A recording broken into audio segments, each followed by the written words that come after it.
Սիրելի քույր եղբայրներ, ձեր համար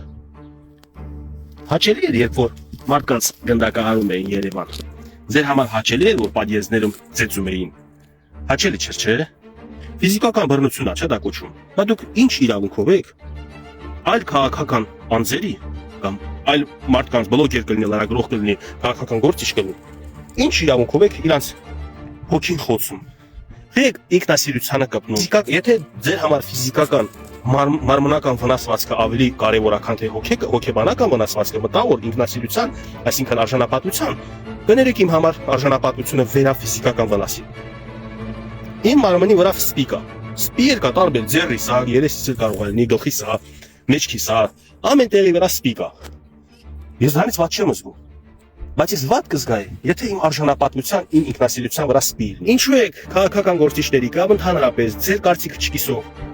այլ քաղաքացիներին թիրախավորում։ Ես հավասար եմ բոլորին նայում։ Մինչև այն վարքյանը, որ ինձ վիրավորում հայհոյում են։ Ես արդեն վերևից եմ նայում, որտեղ ինքը ընկել է ոտերից տակ։ Ինքը գոտկատեղից ներքև է հարվածում։ Եվ ինչպես սպորտը, այնպես էլ քաղաքականությունը կա կանոններ։ Ինչպես նաև մարդկային շփումը, մարդկային հարաբերությունները կա կանոններ։ Մի խախտեք այդ կանոնները։